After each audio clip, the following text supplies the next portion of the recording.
Welcome to RAIN, the Real Estate Investor Growth Network with your hostess, Jen Josie. Join like-minded real estate investors and accelerate your business towards greatness. You will hear step-by-step strategies for success, interviews with real estate rock stars, and we will dig deep into past projects where we bear it all, including the good, the bad, and some just plain ugly. So get excited. Here's the bestower of badassery herself, the real Jen Josie. Listener discretion is advised.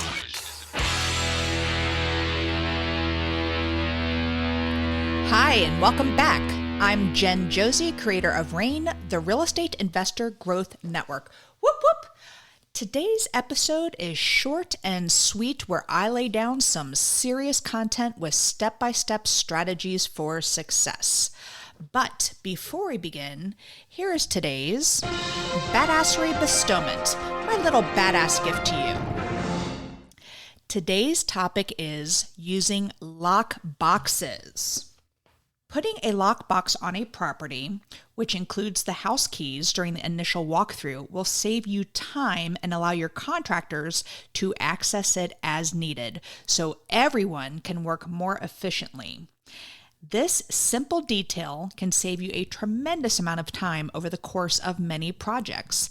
As you know, your time is your most valuable resource. So, I highly recommend you go out and buy yourself some lock boxes. Now, on to today's episode of the Real Estate Investor Growth Network podcast. Today, I will be reading one of my past blogs. It is clear that I am extremely opinionated, but I reserve the right to change my opinion at any time because, well, that's just the way I roll. I may also use some colorful language, so don't be offended. I do not claim to be an expert. I am just sharing my personal thoughts and adding a perspective on investor topics that may benefit you, the listener. So sit back and relax, for here is my blog titled Devise Your Dream Team. I grew up playing basketball. I was never the best on my team, but I was a pretty solid power forward, enough to get me on a travel team. My specialty was defense, and I could box out with the best of them. No one was getting that rebound if I was under the basket. I was honored to play with some outstanding players through the years, some that even went on to get college scholarships at top schools. I can remember one season we had this chick transfer to our team from another team. Her offensive skills were amazing, easily achieving the highest score each game. She would dribble up and down that court with authority, blasting past defenders and sinking bucket after bucket. We were undefeated halfway through the season until one game where she twisted her ankle and had to take the bench. The rest of us on the team were now afraid that without our best player, we were sure to experience our first loss. The other team quickly saw this opening and ran their best plays, shrinking that lead we had over them. Our coach called a timeout, and I will never forget what he said. It's not the team with the best players that win, it's the players with the best team that wins. Now go out there and show them why you're winners. We went back to the court with renewed energy and brought home another win. I have found the same to ring true when running a business. The quickest way to find success is to create the best team to make you a better player in this business world. Here are 11 players needed to build your dream team. Number 1, real estate agents. Finding a team of great real estate agents is essential to your investment business. Even if you have your real estate license, you will still find relationships with other agents to be quite beneficial. Every time I meet a new realtor, I let them know that we are always looking for distressed properties. If they are asked to list a property that needs a ton of work, we will buy that property, renovate it, and then have that same realtor listed on the back end. All realtors love the thought of earning double commissions. If you do not have your real estate license, you will absolutely need realtors on your team to show you properties, run comps, present offers on your behalf, and list your completed projects. Number 2, hard money lenders and private money lenders. When you are purchasing a property to rehab, you will not fund it using a typical bank loan or mortgage.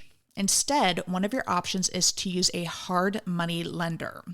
They are professional lenders like a bank that will lend a portion of the purchase price of the property and typically 100% of the rehab costs. Because these are short-term loans, the interest rate is much higher than a standard mortgage. Some hard money lenders will offer better rates the more completed projects you have under your belt. Another option is to use a private money lender. These are individuals who act as a bank and lend their own money to investors. There is a lot more flexibility when using a private money lender, for at times they may fund 100% of the purchase price and 100% of the rehab. Private money lenders can also lend gap funding, which is the difference in what's needed after an investor uses a hard money lender. This will put the private money lender in second position on the deed, causing them to get paid after the hard money lender in first position. Number 3, insurance agents. There are tons of insurance agents out there. In fact, I used to be one. The key to finding a good insurance agent is to choose one that understands you will be flipping properties. You will not be getting a typical policy that regular homeowners get. Be sure to ask other investors in the area who they use. We currently use one umbrella policy that covers all of our rehabs. Once that was established, we simply submit the address to our newly acquired property and then it's added to our policy. For an extra layer of security, we also add our lender as an additional insured. Number 4, coach or mentor. I cannot stress this one enough. When you are flipping houses or acquiring rental properties, why not save time and money by hiring a coach or seeking advice from a mentor? Go to real estate investor meetups in your area or research some online coaching. Even though this is a competitive industry, there are many successful folks out there that enjoy sharing strategies on how they became prosperous. Working with a mentor or coach will save you from making costly mistakes. And remember, if it saves you money, it costs you nothing. Gosh, that was good. Let me say that again. And remember, if it saves you money, it costs you nothing. Number 5, title agent or real estate attorney. Depending on what state you will do business in, you will need either a title agent or a real estate attorney. As a real estate investor, you will need to find an agent or attorney that is familiar with creative financing, properties that have been owned for a short period of time, and understanding that you will cover all closing costs, if that's what you promised your seller. Our real estate attorney knows us so well that every time we schedule a closing with them, they know how we roll, so it cuts down on communication and, more important, time. Number 6, contractors. Your business depends on having a good team of contractors. 2 easy ways to find contractors is to ask the folks at Lowe's and Home Depot who are their regulars and approach contractors on work sites. For the latter, it allows you to see a sample of their work. Some contractors you need regularly are carpenters, HVAC guys, electricians, painters, and plumbers. Others include landscapers, roofers, tile guys, and foundation experts, and more. When you work with the same contractors over and over, you start to know their pricing, which makes your property evaluations tighter. Number 7, bank. Establishing a relationship with a bank is so important to build your business credit. It's much wiser to go with a smaller bank, for there is a lot more flexibility. When you work with these smaller local banks, you can develop better relationships because you are dealing with the same people every time. Because they are familiar with your finances and want to build their base of local clients, you have a greater potential to be approved for business loans. Number 8, virtual assistants. We use virtual assistants for a variety of things, mainly for design and marketing. You can find a millennial on Fiverr and spend $10 to get a pretty cool logo. We recently upped our marketing budget and hired a VA through Upwork. For a long time, I thought we were saving money by doing all of our own marketing. Now we pay anywhere between $100 and $500 a month to a guy that runs all of our Facebook ads, not including the actual ad spend. With all the crazy Facebook algorithms constantly changing, that money is well spent. Number 9, accountability partner. It took me way longer than it should have to realize the importance of an accountability partner. When I first left corporate America to run our business full-time, I was overwhelmed with all of the freedom I had in my day-to-day activities. I turned off my alarm and was doing whatever I felt like doing each day. I had business tasks to do, but took my time getting around to them. After a while, it also became lonely. I was missing the water cooler talk with all my coworkers. Within a few months, I reached out to some other women in our local meetup group and started having lunch with them every other week. We then started to share our goals. When you write down your goals, you have a 42% higher chance of achieving that goal. When you share your goals with another person, that raises to over 80% chance of achieving that goal. If you want to succeed, an accountability partner can give you that much needed kick in the ass when you need it. Number 10, business attorney. When you start your business, you will need to find a business attorney to create your legal entity. This is to protect you and your assets from any outside interference or personal liability. You will also establish your EIN or employee identification number, which will offer unique tax advantages to investors.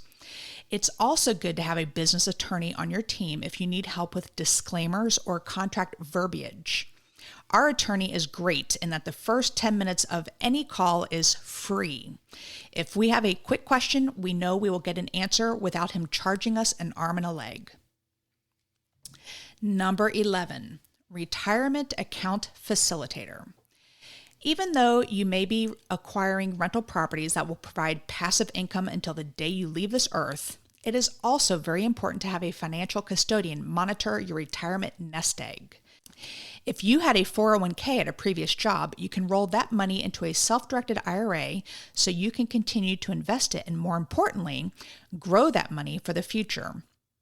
You can also use your self-directed IRA to act as a private money lender to other investors. A friend of mine created a 9% club where investors lend to other vetted investors, typically just for gap funding.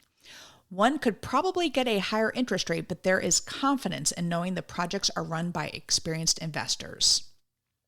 So all of the previously mentioned team members make up my dream team. I know my success as a business owner is because I have the best team pushing me towards greatness. If you would like to read more blogs by me, Jen Josie, you can find them at rainmastermind.com/blog or visit therealjenjosie.com. That is all. Thank you for listening, and we will catch you on the next episode. Now go out there and share your badassery. And don't forget, make it a great day. Take care. Bye-bye. Whoop, whoop. Thank you for listening to RAIN, the Real Estate Investor Growth Network. Be sure to subscribe on your favorite podcasting platform so you never miss an episode. If you need more badassery, you can follow Jen Josie by visiting therealjenjosie.com or become a member of RAIN by registering on rainmastermind.com.